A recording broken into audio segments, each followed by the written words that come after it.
Really, at the end of the day, we're here for one reason. I think we'll be very active in free agency. Touchdown! Le'Veon Bell! C.J. Mosley! The New York Jets select Quinnen Williams. It feels amazing to be a New York Jet. Watch out for this Jets team. They got more players than I think the public realizes. Things are on the up and up.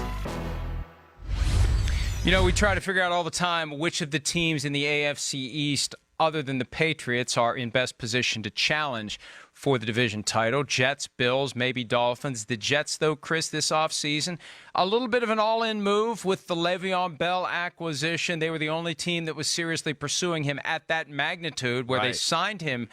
And, hey, if the guy plays like he did before he took a year off, they're going to be happy with what they get out of Le'Veon Bell. The question is, will he still be the same guy that we last saw 2 seasons ago? Yeah, that will be the big question. If he is, I mean, watch out for this Jets team. I'm going to echo kind of something we had in that little mashup there coming out of that. Is I think the Jets are, you know, like the Bills in the AFC East, but maybe the Jets are even a little farther along, is a very sneaky good roster. I really do. I think this team has got talent in a lot of spots. There's only one issue with this team that I look at and go, ooh, I wish they had this one position. You'd go, they're pretty complete other than that. They don't have a top-tier pass rusher coming off the edge, but still got a lot of good big people on their defensive line, you know, with Leonard Williams and now the third pick in the draft, Quinnen Williams, who a lot of people thought was, you know, maybe the best player in the draft. But you get C.J. Mosley at middle linebacker. You improve your offensive line and trade for Kelechi Osemele from their Oakland Raiders, who's, getting up there in age, but still one of the better guards in football.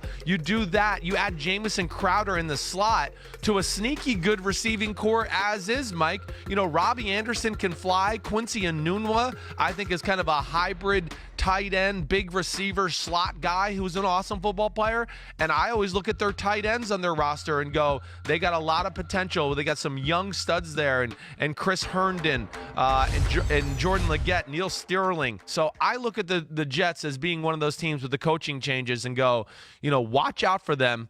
I guess the big thing is, does Gase, Greg Williams, everything, you know, cohesive on that side? Because we've heard stories there, but I do like Greg Williams as a D coordinator and Adam Gase as an OC. So that aspect, I really look at the Jets as going in the right direction. Yeah, I agree with you, and Sam Darnold is going to be the key. They haven't had a true franchise quarterback since Joe Namath.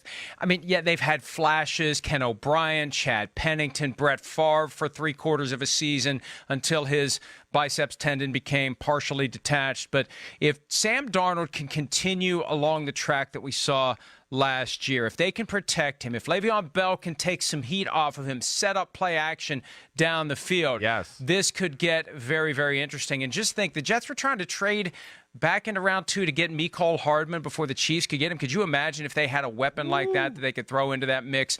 But even without him, this is a team, I put them on par with the Bills. And I know sometimes you put the Bills a little bit higher, but I think the Jets are a team that could make things interesting this year. Adam Gase has coached well against the Patriots. He's going to be motivated to kick the crap out of the Dolphins because they fired him after the 2018 season, and some would say it was a little bit early to pull the plug on a guy who had taken the team to the playoffs, something that rarely happens in Miami.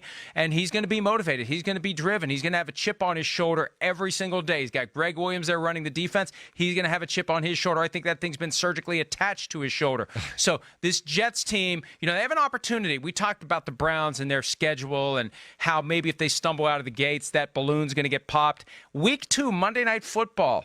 Everybody's on the Browns. The Jets have a hell of an opportunity to get some people's attention, kind of like they did last year when they beat the Lions week 1 and then they fell apart. But other than that, you know, they could make a big splash this year on a Monday night and carry it through a few more weeks of the season. Yeah, they could. And I think while you're talking about the schedule, and if you're watching on TV, I mean, it's a brutal schedule, really. When you talk about Bills and Browns, which you and I are on par there, I think we both think those are 2 teams to watch out for. But then you got to play the Patriots in week 3 and week 7. And then in between that, you got the Eagles and the Cowboys. I mean, holy cow, that is not going to be an easy start of the season or an easy first 7 games for the New York Jets. They are going to have to come out of that somewhere in the 3-4, 4-3 range if they want to have a chance to make a run at the playoffs when all's said and done. But I think think a lot of that the whole season will be dictated by that early season and how they handle it. But Mike, you make a lot of good points. And listen, Adam Gase, I'm excited for what he brings to the New York Jets. Listen, I'm not going to put Adam Gase and Sean Payton, Sean McVay, Josh McDaniels category for offensive coordinators yet.